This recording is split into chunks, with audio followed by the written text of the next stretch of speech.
கார்த்திக்கும் யோகாவும் பெங்களூரில் ஒரு பன்னாட்டு நிறுவனத்தில் ஒன்றாக வேலை பார்க்கிறார். 3 வருடமாக உருகி காதலித்தார்கள்.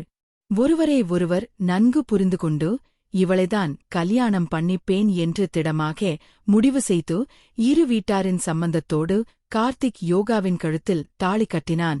திருமணம் முடிந்து நாட்கள் செல்ல செல்ல காதல் திகட்ட ஆரம்பித்தது. மெல்ல மெல்ல விரிசல் விழ ஆரம்பித்தது. அன்று அதிகாலையிலேயே சண்டே ஆரம்பித்தது. மணி 7:30 இருக்கும் யோகா அவசரமாக குளித்துவிட்டு ஆபீஸுக்கு கிளம்பிக் கொண்டிருந்தாள். கார்த்திக், இன்னைக்கு எனக்கு 9 மணிக்கு ஒரு முக்கியமான மீட்டிங் இருக்கு. அதனால நான் சீக்கிரம் கிளம்புறேன். பிரிட்ஜ்ல மாவு இருக்கு. எடுத்து தோசை ஊத்திக்கோங்க. சட்னி பண்ண நேரம் இல்லே, பொடி போட்டு சாப்பிடுங்க. பிடிக்கலன்னா நீ ஆபீஸ் போற வழியில சாப்பிட்டுக்கோங்க என்று சொல்லிக்கொண்டே கார்த்திக்கின் பதிலை எதிர்பார்க்காமல் யோகா வெளியே சென்றான். தூங்கி எழுந்து தலைவலியோடு சோபாவில் அமர்ந்த கார்த்திக்கு கோபம் தலைக்கு எரியது. நைட் பேசுகிறேன் என்று கார்த்திக் யோசித்துக்கொண்டே சோபாவில் சாய்ந்தான். அன்று இரவு வீடே இரண்டுபட்டது. இருவரும் சண்டைக்கோழியாக மாறியிருந்தார்கள். ஏன் நானும் தானே வேலைக்கு போறேன், எனக்கு மட்டும் கஷ்டம் இருக்காதா? ஒரு சில நாட்கள் அட்ஜஸ்ட் பண்ண என்ன வீட்ல சின்ன வேலை பண்ணலாம். இல்ல நானேதான் பண்ணணுமா என்றால், ஆமாண்டி, இப்படி சின்னதான ஆரம்பிச்சு எல்லா வேலையும் என் தலையில கட்டிக்கிட்டு போயிடு என்று கார்த்திக் கோபமாக பேசினான். இப்படியே சண்டை நீழ ஒரு வழியாக இருவரும் ஆளுக்கு ஒரு அறையில் தூங்கி போனார்கள். அடுத்த நாள் அழைப்பு மணியின் ஓசையை கேட்டு கதவை திறந்தார். கார்த்தியின் அப்பா திறந்தவருக்கு ஆச்சரியம். கார்த்திக், வா, என்ன இதுவரைன்னு போனில் கூட சொல்லாமல் வந்திருக்க, ஏம்பா யோகா வரலையா என்றார். இல்லப்பா, புறப்பட்டு வரணும்னு தோணுச்சு. ஒரு வாரம் ஆபீஸ்க்கு லீவ் போட்டுட்டு கிளம்பி வந்துட்டேன் என்றான். அவன் முகத்தில் தெரிந்த சோகம், கவலை, ஏதோ பிரச்சனை என்பது மட்டும் புரிய உள்ளே நுழைந்தவனே மோனமாக பின்தொடர்ந்தான். அம்மா எங்கப்பா என்றான் கார்த்திக். அம்மா டாக்டர்ஸ் கான்பிடன்ஸ்காக ஏற்காடு போயிருக்கா, இன்னைக்கு வந்துருவா என்றார். நீங்க ரிட்டையர் ஆயிட்டீங்க அம்மா, இன்னும் வேலை பார்த்துட்டே இருக்கறாங்க என்று கார்த்திக் கூற, உங்க அம்மாவுக்கு ரிட்டையர்மெண்ட் கிடையாது. அவ செய்ற தொழில் அப்படி புனிதமான மருத்துவ தொழில்ச்சே. சரி, நீ என்ன குடிக்கிற, காப்பியா டீயா என்று கேட்டான். இக்கட்டுப்பாட் ட்ரெயின் விட்டு இறங்கியது. காபி குடிச்சிட்டுதான் வந்தேன். உடாரிங்களப்பா, உங்ககிட்ட தனிமையில மனசு விட்டு பேசணும்னு நான் பெங்களூர்ல இருந்து வந்தேன். அம்மா வீட்ல இல்லாததும் நல்லதா போச்சு. புருவத்தை சுருக்கி அவனை பார்த்தார். தெரியுதுப்பா, நீ ஏதோ பிரச்சனையா இருக்குன்னு உன் முக பாவமே சொல்லிடுச்சு. என்ன விஷயம் என்று கேட்டார். மென்மையாக கேட்கும் அப்பாவை பார்த்தான். நான் பெரிய தப்பு பண்ணிட்டேன்னு தோணுதுப்பா. யோகாவை நான் கல்யாணம் பண்ணினதுக்கு அப்புறம் என் வாழ்க்கையை நான் தொலைச்சிட்டேனோ நே பயமா இருக்கு என்றான். திருமணம் முடிந்து ஒரு வருடத்திற்குள் இது என்ன கசப்பான வார்த்தைகள், புரியாமல் அவனை பார்த்தார். ஆமாம்பா, என்னோட தனித்தன்மையை இழந்துட்டேன்னு தோணுது. எல்லாமே அவ விருப்பப்படுதான் நடக்கணும்னு எதிர்பார்க்கிறார். தானும் சம்பாதிக்கிறோம் என்கிற திமரு அவ உடம்பிலே ஊறி போயிருக்கு. வெளியே போறது வரது சமையல் எல்லாமே அவ விருப்பம்தான். அது மட்டுமில்லே, நானும் வேலைக்கு போறேன். லனிங்களும் வீட்டை வேலைகளை பகிர்ந்து கொள்ளலாம் என்று கட்டாயப்படுத்துறா. அவளோட போராடி தோத்து போயிட்டேன். அப்பா எத்து பேசினாலும் அது விவாதமாக மாறி சண்டையில்தான் முடியுது. என்னோடு ஒத்துப் போகின்ற எண்ணம் அவன் மனசுல துளி கூட இல்ல. பேசாம நல்லபடியாக 2 பேரும் பிரிஞ்சிடுவதுதான் நல்லதுன்னு எனக்கு தோணுது. கார்த்திக், உன் மனசுக்கு பிடிச்சவளதான். உன் விருப்பப்படி கல்யாணம் பண்ணிக்கிட்ட நாங்க எந்த காலத்திலும் உன் விருப்பத்திற்கு தடை சொன்னதில்லை. இப்பவும் நான் உனக்கு புத்திமதி சொல்லணும்னு நினைக்கல. இது உன் மனசு சம்பந்தப்பட்ட விஷயம். அடுத்தவங்க சொல்லி அதை சரிப்படுத்த முடியாது. நீ புறப்பட்டு வந்ததும் நல்லதா போச்சு. தனிமைதான் நல்ல விதமாக யோசிக்க வைக்கும். உன்னை பொறுத்தவரே உன் மேலையும் யோகா மேலையும் எந்த தப்பும் இருக்கிறதா? தோணல எந்த முடிவுக்கு உடனே வந்துடக்கூடாது. கார்த்திக் யோசனை பண்ணி முடிவு பண்ணலாம். முதல்ல நீ போய் குளிச்சிட்டு வா, பேசிக்கலாம் என்றார். கார்த்திக்கின் அப்பா கார்த்திக் குளித்துவிட்டு வந்து அமைதியாக சோபாவில் அமர்ந்திருந்தான். கார்த்திக், என்னடா இது? நீ மட்டும் புறப்பட்டு வந்திருக்கப்பா. கொஞ்சம் முன்னதான் போன் பண்ணி சொன்னாரு. யோகாவை கூட்டிட்டு வரக்கூடாதா? அவளை பார்த்து ரொம்ப நாளாச்சு. வேலை வேலைன்னு உடம்புக்கு கெடுத்துகிறாளா? அடுத்த முறை அவசியம். அவளையும் கூட்டிட்டு வாப்பா என்று சொல்லிக்கொண்டே உள்ளே நுழைந்தாள் கார்த்திக்கின் அம்மா. மருமகளைப் பற்றி அம்மா விசாரிக்க மௌனமாக இருந்தான். கார்த்திக், இன்னைக்கு நான் ஹாஸ்பிடலுக்கு லீவ் போட்டிருக்கேன். இன்றைய சமையல் உன்னுடன் ஸ்பெஷல் ஃப்ரைட் ரைஸ் பன்னீர் பட்டர் மசாலா. ஓகேவா? கலகலப்பாக பேசும் அம்மாவை பார்த்தான். அம்மா எவ்வளவு நல்லவங்களா இருக்காங்க. இந்த வயதிலும் சுறுசுறுப்பா இயங்கி அடுத்தவர் மனம் கோணாமல் பேசும் மாமா, உன்னிடம் யோகாவை பிரியப் போகிறேன் என்பதை எப்படி சொல்வேன்? மனம் தவித்தது. எங்கே கார்த்திக் அப்பாவை காணும்னும். அதற்குள் அங்கு வந்தவர் மனைவியே புன்னகையுடன் பார்த்தார். எங்க போனீங்க? இன்னைக்கு நம்ம சமையல் மெனு என்ன தெரியுமா என்று கேட்டாள். எங்க போனீங்க? இன்னைக்கு சமையல் மெனு என்ன தெரியுமா என்று கேட்டாள். ஃப்ரைட் ரைஸ் செய்ய போறேன். அம்மாவும் பிள்ளையும் பேசிட்டு இருக்கட்டும் என நான்தான் பிரிட்ஜில் இருந்த காய்கறிகள் எல்லாம் எடுத்து வெட்டி வைத்துவிட்டு வந்தேன். உங்களைப் பத்தி எனக்கு தெரியாதா? நானே உன்கிட்ட இந்த உதவி கேடணும்னு நினைச்சே என் மனசில் இருப்பதே புரிஞ்ச மாதிரி உடனே செஞ்சிட்டீங்க. அம்மாவும் அப்பாவும் இப்படி அந்யோன்யமாக பேசிக்கொள்வது மனதுக்கு எவ்வளவோ இதமாக இருக்கு. எனக்கும் யோகாவிற்கும் ஏன் இந்த ஈடுபாடு இல்லாமல் போய்விட்டது என்றே கார்த்திக் மனதிற்குள் எண்ணினான். சாயந்திரம் அப்பா வாக்கின் சென்றிருக்க தோட்டத்தில் அம்மாவுடன் காற்றாட அங்கிருந்த நாற்காலியில் உட்கார்ந்து கொண்டான். மகனை பார்த்து புன்னகைத்தவள், சொல்லு கார்த்திக். அப்புறம் உன் லேவ் எப்படி போயிட்டு இருக்கு? யோகா என்ன சொல்றா?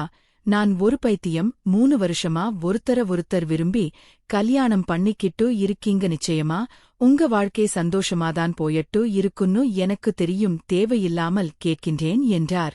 அது சரி, நீ மட்டும் வந்ததுக்கு யோகாவையும் கூட்டிட்டு வந்திருந்தா மனசுக்கு நிறைவாயிருந்திருக்கும் என்றார். அம்மா, உன்கிட்ட ஒரு விஷயம் கேடணும். அப்பாவை பற்றி நீ என்ன நினைக்கிற? 30 வருஷ தாம்பத்தியத்தில உனக்கு முழு நிறைவு கிடைச்சிருக்கா? அம்மா, மகனை விழிகள அகல பார்த்த கார்த்திக்கு, அம்மா, அப்பாவை பற்றி தெரிந்தோம். இப்படி ஒரு கேள்வி எப்படி உன்னது மனதில் வந்தது? என்ன பார்த்தா சந்தோஷமா? இறைவா வாழற மாதிரி தெரியலையா? அதுக்கு இல்லம்மா, உங்க இளமை கால வாழ்க்கையில் எனக்கு தெரியாது இல்லையா? அந்த காலத்தில நடந்த சில சம்பவங்கள் மனசுக்குள் நெருடலான விஷயங்கள், ஒருத்தருக்கு ஒருத்தர் கருத்து வேறுபாடு, இப்படி எதுவும் உன் வாழ்க்கையில் நடந்ததா? அப்போ உன்கிட்ட எப்படி நடந்து கொண்டார் என்று ஒரு ஆர்வத்தில கேட்டேன் என்று கார்த்திக் கூறினார். புரிஞ்சு கார்த்திக், உனக்கு தெரியாத சில விஷயங்கள் எங்க வாழ்க்கையில் நடந்திருக்கும் என்று நினைக்கிறதெல்லாம் எப்படி சமாளிச்சுன்னு கேடவர? அப்படித்தானே அந்த விஷயத்துல நான் ரொம்ப கொடுத்து வச்சவ. கார்த்திக்குன் அப்பா மாதிரி ஒருத்தர் கணவனை கிடைச்சதற்கு நான் கொடுத்து வச்சிருக்கேன். எனக்கு கல்யாணம்னப்ப 18 வயசு. எனக்கு படிப்பின் மேல் இருக்கின்ற ஆர்வத்தை பார்த்து உன் அப்பாதான் என்னை மெடிக்கல் காலேஜ்ல சேர்த்து படிக்க வச்சார். என் முன்னேற்றத்தை பார்த்து உண்மையில் சந்தோஷப்பட்டார். கடைசி வருஷ படிப்பு முடியும் சமயம் நீ பிறந்த உன்னை நான் வளர்த்தேன்னு சொல்றதை விட இரவு பகலா கண் பிழிச்சு அவர்தான் உன்னை வளர்த்தார்னு சொல்லணும். நீ ராத்திரியும் கண்முழிக்க வேண்டாம். குழந்தை அழுதா நான் பாத்துக்கறேன். படிச்சுக்கிட்டே வீட்டு வேலையும் பார்த்து சிரமப்படாத. ராத்திரி நல்லா தூக்கம் இல்லாட்டி உடம்புக்கு கெட்டுடும். நீ ரெஸ்ட் எடு அப்படின்னு சொன்னாரு. உங்க அப்பாவின் அன்பான வார்த்தைகள் எனக்கு நிறைய தைரியத்தையும் ஊக்கத்தையும் கொடுத்துச்சு. இன்னைக்கு சொசைட்டியில நான் ஒரு நல்ல டாக்டர்னு பேர் வாங்குறதுக்கு காரணம் உங்க அப்பாதான். கணவன் மனைவிங்கிறது வெறும் 3 முடிச்சல் ஏற்படும் பந்தம் மட்டும் இல்லப்பா. அதையும் தாண்டி உள்ளுணர்வோடு ஒருத்தர் மனசார் ஏத்துக்கணும். அவரவர் நிறைவுரைகளோடு வாழறதுதான் உண்மையான தாம்பத்தியம். நீ 4 வயசு சிறுவனாயிருந்தபோது ஆபீஸில் நடந்த கையாடலில் வேண்டாதவங்க உங்க அப்பாவையும் இழுத்துவிட 1 வருஷம் வேலையில் இல்லாமல் அவர் வீட்டில இருந்தப்ப என் சேலை துணிமணி கூட துவைச்சு போட்டிருக்காரு தெரியுமா? இங்க பாரு, இந்த கேஸ்ல என் மேல எந்த தப்பும் இல்லை என்று நிரூபணமாயிட்டா. திரும்ப நான் வேலைக்கு போகத்தான் போறேன். அதுவரைக்கும் உனக்கு உதவியாக இருப்பதில் எனக்கு சந்தோஷம்தான் என்பார். இன்னைக்கு வரைக்கும் உங்க அப்பாவை சந்தோஷமாதான் வைத்துக் கொண்டிருக்கிறேன். மனைவி என்கிறவர் தனக்கு இசைவாதான் நடக்கணும். எனக்கு அடங்கி நடந்து தன்னுடைய எண்ணங்களைதான் பிரதிபலிக்கணும்னு நினைக்கிறவங்க மத்தியில என்னோட திறமைகளை ஊக்குவித்தாரு. அந்த நல்ல மனசுக்கு நான் காலம் முழுவதும் சேவை செய்ய கடமைப்பட்டிருக்கிறேன். கார்த்திக்கு இங்கே வாபோனில் யோகா இருக்கா? 2 நாளா உடம்பு சரியில்லையாம். ஆபீஸுக்கு போகாம் வீட்லதான் இருக்காளா?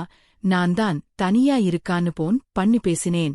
நீயும் 2 வார்த்தை பேசிடு என்று கார்த்திகே அம்மா அழைத்தார். போனை வாங்கி என்ன உடம்பு சரி இல்லையா என்று கார்த்திகேட ஆமாம் காய்ச்சல் அதிகம் இருக்கு. மாத்திரை போட்டுட்டு வீட்ல இருக்கேன். நீங்கதான் நான் எப்படி போனா என்னன்னு விட்டுட்டு போயிட்டீங்களே. நீங்க பக்கத்துல இருந்த அதுவே எனக்கு மிகப்பெரிய பலம்னு உங்களை பிரிஞ்சிருக்கிற இந்த சமயத்துலதான் தோணுது. நானும் வார்த்தைகளால உங்களை நிறைய காயப்படுத்தியிருக்கேன். உங்ககிட்ட நான் அன்பை காட்டுவதை விட ஆத்திரத்தை அதிகம் காட்டினதுனாலதானே உங்க மனசுல இருந்து விலகிக்கிட்டு வரேன்னு இந்த தனிமை எனக்கு புரிய வச்சிருச்சீங்க. நான் நடந்திருக்கிறேன். அம்மா சொன்னது போல் அவரவர் நிறைகுறைகளோடு மனசாரே ஏற்றுகிறது. தான் உண்மையான தாம்பத்தியம் நானா நீயா என்ற போட்டிக்கே இதில் இடமில்லை. இப்படி ஒரு அம்மா அப்பாவுக்கு மகனாக பிறந்த நானே இப்படி நடந்து கொள்கிறேன். என்னங்க பேச்சை காணும். இன்னும் என் மேல இருக்கிற கோபம் குறையலையா? சரிங்க என்று யோகா போனில் சொல்ல கார்த்திக். அதெல்லாம் இல்லே யோகா, இன்னைக்கு ஈவினிங்கே இலை பிடிச்சு ராத்திரிக்குள்ள அங்க வந்துடுறேன். டேக் கேர் என்றுமில்லாத அன்பும் பாசமும் வழிய பழைய கார்த்திக்காக மகன் பேச அவன் மனதில் ஏற்பட்ட சலனங்களும் சஞ்சலங்களும் மறைந்துவிட்டதை புரிந்து கொண்ட அப்பா மெதுவாக அவன் அருகில் வந்து அவன் முதுகை தடவி கொடுத்தார். கார்த்திகாவுக்கு ஒரு ஆணுடன் இருப்பது இதுவே முதல் தடவையாகும். நியாயமான முதலிரவு இன்று கார்த்திகாவின் மனதினை வெட்கமும் பதற்றமும் ஒருவித அச்சமும் ஆட்கொண்டிருந்திருக்க வேண்டும். ஆனால் அதற்கு பதிலாக குழப்பமும் கவலையும் பயமுமே அவள் மனதில் நிரம்பிக் கிடந்தது. 13 மணி நேரங்களுக்கு முன்பு கழுத்தில் தாலி ஏறிய பெண்ணுக்கு குழப்பமும் கவலையும் பயமும் வேறு எதை பற்றி இருந்துவிடப் போகிறது? அவளது மன வாழ்க்கையின் எதிர்காலம் குறித்து அந்த பயம் சந்தோஷமா இருக்க வேண்டிய நேரத்தில் அவள் பயம் கொள்ள காரணம் தாடி கட்டியதும் அருள் தன் கடமை முடிந்துவிட்டது என்றே முகபாவத்துடன் அவளோடு அமர்ந்திருக்க என்ன கார்த்திகா எதுவும் பேச மாட்டேங்கிற, உன்னை எல்லாரும் வாயாடி என்னன்னு சொன்னாங்க என்று அருள் பேச்சைத் தொடங்கி வைத்தான். நீங்க அமைதியா இருந்தீங்க, அதுதான். நானும் எதுவும் பேசல. ஓ சாரி, கொஞ்சம் நேர்வசா இருந்தது. அதுதான். அசடு வழிவதைப் போல் சிரித்துவிட்டு மீண்டும் தொடர்ந்தார். நாம மேரேஜ்க்கு முன்னால பேசிக்கிட்டது இல்ல. அதனால உன்ன பத்தி எனக்கு தெரியாது. என்ன பத்தி உனக்கு தெரியாது. சோ பஸ்ட் என்ன பத்தி நான் சொல்றேன் கூறிவிட்டு ஏதோ சொற்பொழிவாற்ற போது போல தொண்டையை கனைத்துக் கொண்டான். கார்த்திகா எந்தவித அசைவும் இன்றே கண்ணிமைக்காமல் அவனை பார்த்துக் கொண்டிருந்தாள். எனக்கு சின்ன வயசுல இருந்தே அப்பானாவே ரொம்ப பயம். ஏன்னா அவர் வெளிய மட்டும் போலீஸ்காரர் இல்லாம வீட்டுக்குள்ளயும் போலீஸா இருந்ததுதான். எங்க அம்மா தங்கச்சி 2 பேரையும் ரொம்ப பிடிக்கும். அம்மா இறந்ததே இன்னைக்கு வரைக்கும் என்னால தாங்கிக்க முடியல. இதை கூறும் பொழுது அவனது குரல் சற்று உடைந்ததைப் போன்று உணர்ந்தாள் கார்த்திகா. ஆனால் அவனை ஆறுதல் படுத்துவதைப் போல் எந்த வார்த்தையும் கூற அவள் முற்படவில்லை. காரணம் முன்பே கூறியதைப் போல் அவள் மனதை முற்றுகையிட்டிருந்த அந்த குழப்பமும் கவலையும் பயமுமே தன்னை ஆசுவாசப்படுத்திக் கொண்டு மீண்டும் தொடர்ந்தாள். அருள் சாரி, அப்புறம் எனக்கு ஃப்ரெண்ட்ஸ் ரொம்ப ஜாஸ்தி. மேரேஜ்லயும் பார்த்திருப்ப எல்லோரும் ஸ்கூல் காலேஜ் ஆபீஸ் ஃப்ரெண்ட்ஸ் தான். சண்டே ஆனா ஃப்ரெண்ட்ஸ் கூட சேர்ந்துட்டு சென்னையே ஒரு ரவுண்டு வந்துவிடுவேன். பார்க் பீச் சினிமா என்று அலப்பறை பண்ணுவேன். ரஜினி அஜித் படம்னா முதல் நாள் முதல் ஷோ எங்க இருந்தாலும் போயிடுவேன். எனக்கு புக்ஸ் படிக்கிறது ரொம்ப பிடிக்கும். அப்புறம் எனக்கு கூறிவிட்டு கார்த்திகா முகத்தை பார்த்தவன் தூக்கம் வருதா, சரி ரொம்ப மொக்கே போடுறேனா என கேட்க அவள் இல்லை என்று கூறுவாள் என்று நம்பிக்கையுடன் கேட்டான். அவளும் அவன் நம்பிக்கை காப்பாற்றும் விதமாய் சேசே இல்லை என பொய் சொன்னாள். ஓகே, என்ன பத்தி சொன்னது போதும்னு நினைக்கிறேன். நீ சொல்லு கார்த்திகா, உன்னை பற்றி. உன் பிரின்ஸ் பிடிச்ச மூவி, பிடிச்ச ஆக்டர், பிடிச்ச புக்ஸ் எதுவா இருந்தாலும் சொல்லு என்றான். அருளருள் கூறியதைப் போல் வீட்டிலும் வெளியிலும் அனைவரிடமும் வாயாடி என்ற பட்டம் பெற்றவள். தன் கார்த்திக் ஆலையில் சாப்பிட்டியா என்று கேட்டால் கூட 10 பக்கத்திற்கு பேசுவாள். இன்று வார்த்தைகள் அனைத்தையும் பெற்றுவிட்டால் போல் அமைதி உருவாக தலை குனிந்து அமர்ந்திருந்தாள். அவள் பேசுவாள் என்று சற்று நேரம் காத்திருந்த அருள் எதுவும் அவள் பேசாததைக் கண்டு சிரித்துக்கொண்டே, கார்த்திகா வெட்கப்படாத ஏதாவது பேசு என்றார். கண்ணீர் துளிகளைத் தாங்கி விழிகளுடன் அவனை நிமிர்ந்து பார்த்தவள், என்னை உங்களுக்கு பிடிச்சிருக்கா பிடிக்கலையா என்றால் அழுதபடி அவள் அவ்வாறு கேட்டது. அருள் கொஞ்ச நேரம் திகைக்க வைத்துவிட்டது. கார்த்திகா எழுப்பிய கேள்வியில் எவ்வித தவறும் இல்லை. அவள் மனதை அப்படிக் கேட்கும் நிலைக்கு சஞ்சலப்படுத்தியது. அருள் பேசி முடித்த அருளுக்கு கனவோ ஆசை லட்சியம் எல்லாம் சினிமா இயக்குனர் ஆகஸ்ட் வேண்டும் என்பதே. ஆனால் அவனது அப்பாவின் கண்டிப்பு இயக்குனர் கனவிற்கு முட்டுக்கட்டை போட்டது. அருளும் அவனது ஆசையை அப்போதைக்கு தள்ளி வைத்தானே தவிர முற்றிலும் ஒத்துக்கிவிடவில்லை. அதனால் தற்காலிகமாக ஒரு முழு நிறுவனத்தில் வேலை பார்த்து வந்தான். அருளுக்கும் அமுதாவிற்கும் அம்மாவின் அன்பே அந்த சர்வதிகார ஆட்சியில் இருந்து கிடைத்த ஒரே ஆறுதல். அந்த ஆறுதலும் புற்றுநோயால் பாதிக்கப்பட்டு அருளின் அப்பா மனைவியின் மரணத்திற்கு வருந்தினாரா என்பதே அருள் அறிய முற்பட்டபோது அந்த கரும்பறையில் எந்தவித உணர்ச்சியும் அவனால் அறிய முடியவில்லை. அதன் பிறகு வீடே சூனியம் பிடித்ததைப் போல் ஆகிவிட்டது. ஒரு தாளின் ஒரே பக்கத்தில் எழுதிவிடக்கூடிய அளவிற்கு வீட்டில் உரையாடல் நடந்தது. அருளுக்கும் அமுதாவிற்கும் அம்மா இல்லாத வீட்டில் வாழ்வது நரகத்தில் இருப்பதைப் போன்ற உணர்வையே கொடுத்தது. அருளின் அம்மா இறந்த 4 மாதங்களுக்குப் பிறகு ஹிட்லரின் உறவினரின் ஒருவரின் ஹிட்லரின் சொந்த ஊரானது திருநெல்வேலி அருகே உள்ள வள்ளியூரிலிருந்து வந்திருந்தாள். ஏன்பா கணேசா, தங்கச்சி இருந்த பிறகு வீடே இப்படி ஆயிடுச்சு பிள்ளைங்க, ரெண்டும் ரொம்ப இறைச்சி மகிழ்ச்சியே இல்லாம இருக்கு என்றால் உறவினர். நான் என்ன மச்சான் பண்றது, இதுங்களை இப்படி விட்டுட்டு அவ போய் சேர்ந்துட்டா, நான்தான் இங்க கிடந்து அலோலப்படுறேன். வீட்டின் முன் அறையில் நடந்த இந்த பேச்சுவார்த்தை அங்கு நிலவிய அமைதியின் காரணமாய் அறையில் படித்துக் கொண்டிருந்த அமுதாவிற்கு தெளிவாய் கேட்டனர். இவர் என்ன பெருசா அளவிடப்படுகிறார், எப்பவும் போல மூஞ்ச ஒம்னு வச்சுட்டுதான் சுத்துறாரு. நாங்கதான் அம்மா இல்லாம தவிக்கிறோம் என்றே மனதுக்குள் நினைத்துக் கொண்டாள்.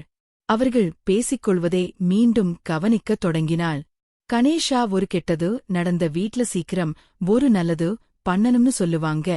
பேசாம நம்ம அருளுக்கு ஒரு கல்யாணம் பண்ணி வச்சுட்டு.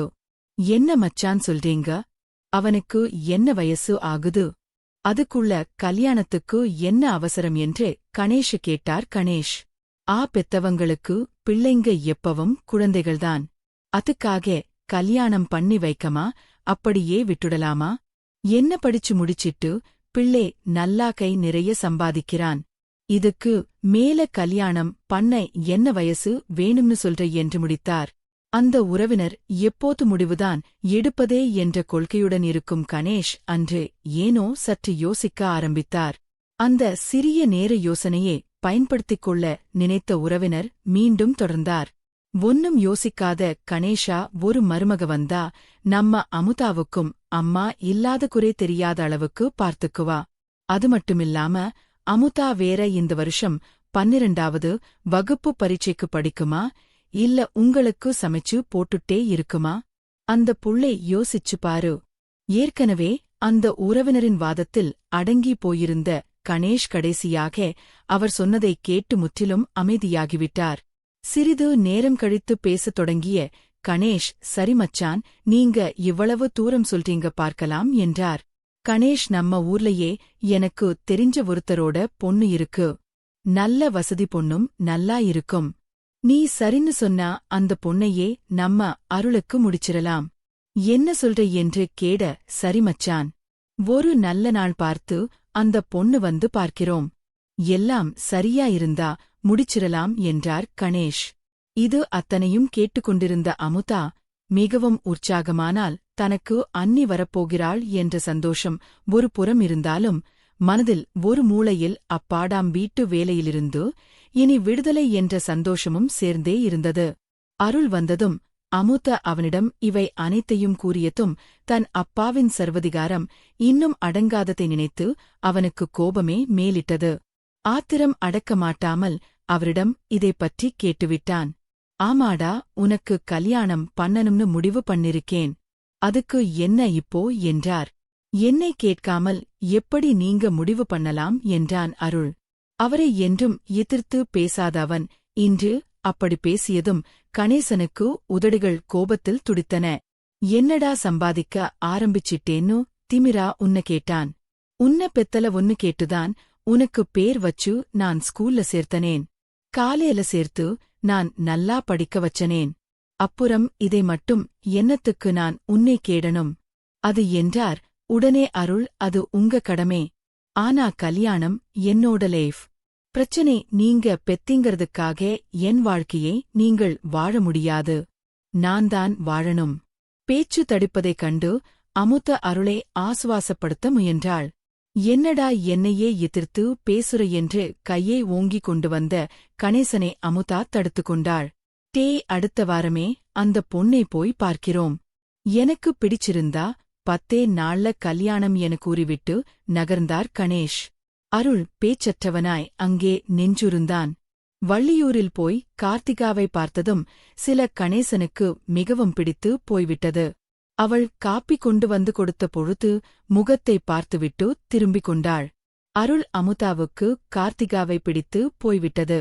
தம்பிக்கு வேலை என்ன என்றார். கார்த்திகாவின் அப்பா உடனே கணேஷின் உறவினர் கம்ப்யூட்டர் இன்ஜினியரா இருக்கிறாரு. சென்னையில் மாசம் 30,000 சம்பளம் என்றார்.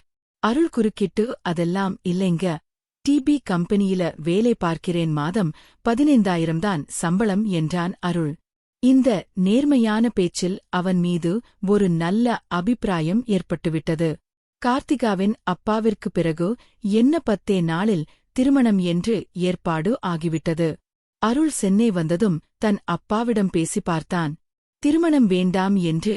ஆனால் அவர் மசிவத்தாய் தெரியவில்லை. கார்த்திகாவின் அப்பாவும் கணேசும் பரபரப்பாக இருந்தனர். திருமணத்திற்கு 4 நாட்கள் இருக்கும் நிலையில் வள்ளியூர் சென்று கார்த்திகாவின் அப்பாவை சந்தித்தான். அருள் அவனின் வரவை எதிர்பார்க்காத கார்த்திகாவின் அப்பா, என்ன மாப்பிள்ளை, திடீர்னு ஒரு போன் கூட பண்ணாம வந்திருக்கீங்க என்றார். சார், இந்த கல்யாணம் வேணாம், தயவு செய்து நிறுத்திடுங்க என்று அருள் கூறியதைக் கேட்டதும் கண்கள் இருட்டிக் கொண்டு வந்தன. கார்த்திகாவின் அப்பாவிற்கு, மாப்பிள்ளை, கல்யாணத்துக்கு இன்னும் 4 நாள்தான் இருக்கு. இந்த நேரத்துல வந்து இப்படி ஒரு குண்டை தூக்கி போடுறீங்களே, என் மாப்பிள்ளை என்ன ஆச்சு சொல்லுங்க என்றாரு. கார்த்திகாவின் அப்பா, சார், இப்ப வந்து இப்படி சொல்றதுக்கு என்ன மன்னிச்சிடுங்க. ஆனா எனக்கு வேற வழி இல்ல. என் சிச்சுவேஷன் அந்த மாதிரி என்றான். இப்படி சொன்னா எப்படி? மாப்பிள்ளை, என்ன காரணம்னு சொல்லுங்க. என் மேல ஏத்தும் தப்பு இருக்கா என்றார் கார்த்திகாவின் அப்பா. சார், உங்க மேல ஒரு தப்பும் இல்லே. தப்பெல்லாம் என் மேலதான். எங்க அப்பா வற்புறுத்தினார் என்றுதான் நான் அன்னைக்கு பொண்ணு பார்க்கவே வந்தேன். எனக்கு இப்போ கல்யாணம் பண்ணிக்க விருப்பம் இல்லை என்று அருள் கூற அதைக் கேட்ட கார்த்திகாவின் அப்பா, விருப்பம் இல்லைன்னு பொண்ணு பார்க்க வந்தப்பவே சொல்லிருந்தா இவ்வளவு தூரம் பிரச்சனை வந்திருக்காது இல்லை என்றார். சார், புரிஞ்சுக்கோங்க, என்னோட சேலரி வெறும் 0 ரூபாதான். இந்த சேலரி வச்சுட்டு சென்னையில குடும்பம் நடத்துறது எல்லாம் ரொம்ப கஷ்டம் சார். பின்னாடி உங்க பொண்ணு ரொம்ப கஷ்டப்படும். அதனாலதான் சொல்றேன், கல்யாணத்தை நிறுத்திடுங்க என்றான் தம்பி. சிட்டி மாதிரி இல்லே, இங்க கல்யாணம் நிச்சயமாகி நின்னு போச்சுன்னா என் பொண்ணை வேற யாரும் கட்டிக்க மாட்டாங்க. என் பொண்ணுக்குதான் ஏதோ குறை என்று பேசிடுவாங்க. சொந்தக்காரங்க முன்னாடி எந்த மூஞ்ச வச்சுக்கிட்டு போய் நிற்பேன் என கூறிவிட்டு கண் கலங்கினார். கார்த்திகாவின் அப்பா கல்யாணம் நின்றால் அதனால் ஏற்படும் விளைவுகளை அருள் கேட்டதும் கார்த்திகாவுக்கு தெரிய வந்ததும் கார்த்திகா நொறுங்கி போய்விட்டார். கார்த்திகாவுக்கு அருளை பார்த்த அடுத்த நொடியில் இருந்தே பிடித்து போய்விட்டது. அவனது கம்பீரமும் வெளிப்படையாக அவன் அன்று பேசியது மிகவும் பிடித்திருந்தது. ஆனால் இந்த திருமணத்திற்கு அவனுக்கு விருப்பமில்லை என்று தெரிந்ததும் அவளுக்கு மிகவும் வருத்தமாகிவிட்டது. ஒரு வழியாக திருமணம் நடந்தேறியது. ஆனால் கார்த்திகாவுக்கு தன் எதிர்காலம் குறித்த பயம் அவள் மனதை குடைந்து கொண்டே இருந்தது. திருமணத்திற்கு வந்திருந்த உறவினர் நண்பர்களுடன் சிரித்தபடி புகைப்படம் எடுத்துக்கொண்டாலும் தவிர மனம் முதலிரவின் தனிமையில் அருளிடம் கேட்பதற்காக சில கேள்விகளை ஒத்திகை பார்த்து கொண்டே இருந்தது. என்ன பிடிச்சிருக்கா? பிடிக்கலையா? அன்னைக்கு என்ன பொண்ணு பார்க்க வந்தப்பவே சொல்லி இருக்கலாம். இல்ல கல்யாணம்னா உங்களுக்கு விளையாட்டா போச்சா? உங்களுக்கு வேணும்னு நடத்துவதற்கு வேணாம். அண்ணா நிறுத்துவதற்கும் இந்த ஒத்திகையில் முதல் கேள்வியேதான் கேட்டுவிட்டு ஆழத் தொடங்கியிருந்தாள். கார்த்திகா ஏன் அழுறேன்னு கார்த்திகேட அதுக்கு அவள் சொல்லுங்க, என்ன பிடிச்சிருக்கா பிடிக்கலையா என்றாள். சிரித்தபடியே அருள் பிடிக்காமலா உன்ன கல்யாணம் பண்ணிக்கிட்டேன், பிடிக்காமலா உன்னோட பேசிட்டு இருக்கேன் என்றான். அப்புறம் ஏன் அப்பா கிட்ட கல்யாணத்தை நிறுத்த சொல்லி சொன்னீங்க என்று கார்த்திகா கேட்கையோ அது வேற கார்த்திகா என்னோட சேலறிவரும் பூச்சியம்தான். அதை வச்சுட்டு எப்படி ஃபேமிலி ரன் பண்ண முடியும்? அப்பாவும் அடுத்த வருஷம் ரிட்டையர் ஆகிடுவாரு. இதனால அமுதாவோட படிப்பு செலவும் இருக்கு. அப்புறம் அமுதாவுக்கு மேரேஜ் பண்ணனும். இப்படி இருக்கும்போது நான் கல்யாணம் பண்ணிக்கிட்டு குழந்தை பெத்துக்கிட்டா என்ன ஆகிறது? அதனாலதான் மாமா கிட்ட அப்படி சொன்னேன். மற்றபடி உன்னை பிடிக்கலனா இல்லை என்றான். அவனின் இந்த சமாதான பேச்சில் தன் அழுகையை பாதியே கரைத்திருந்தார். நிஜமாவா என்றாள். நிஜமாதான். கார்த்திகா கல்யாணம் பண்ணிக்க பிடிக்கலன்ன ஒன்னு பார்க்க வந்த அப்பவே சொல்ல வேண்டியதுதானே என்று மாமா கேட்டாரு. அதுக்கு ரீசன் அவிட்ட சொல்லல, ஆனா உன்கிட்ட சொல்றேன் என கூறிவிட்டு கார்த்திகாவை அருள் நெருங்கி வந்தான். அருளின் சுவாசத்தின் சூட்டினை உணரும் அளவிற்கு அவளை நெருங்கி பின்தொடர்ந்தான். அன்னைக்கு உன்ன பார்த்ததுமே நான் பிளாட் ரொம்ப பிடிச்சு போச்சு. இவ்வளவு அழகான பொண்ணு எனக்கு பொண்டாட்டியான்னு நினைச்சு அந்த நினைப்பிலேயே கல்யாணத்துல எனக்கு விருப்பம் இல்லைன்னு சொல்ல முடியல. கல்யாணத்துலதான் எனக்கு விருப்பம் இல்லைன்னு மாமா கிட்ட சொன்னேன். உன்மேல இல்ல. அருளின் இந்த வார்த்தைகளைக் கேட்டதும் கார்த்திகாவின் முகம் பனி விலகிய பாதை போல் இருள் விலகிய மேகம் போல் பிரகாசமான மகிழ்ச்சியின் உச்சத்திற்கு சென்றது. கார்த்திகாவை அருளக்கி அணைத்துக் கொண்டான். கார்த்திகா என்று அவள் காதோடு மெதுவாக அழைத்தான். அருளை லவ் யூ என்றால் அதற்கு அருளை லவ் யூ என்று சொல்ல நானும் ஐ லவ் யூ என கூறிவிட்டு வெட்கத்தில் மறுபடியும் நெஞ்சில் முகம் புதைத்தாள். கார்த்திகா அருள் தன் கரங்களைக் கோர்த்து கார்த்திகாவை இறுகணைத்தான். அந்த அணைப்பில் கார்த்திகா தன் எதிர்காலம் குறித்து எழுப்பியிருந்த சந்தேக கோட்டை சுக்களாய் நொறுங்கிப் போனது.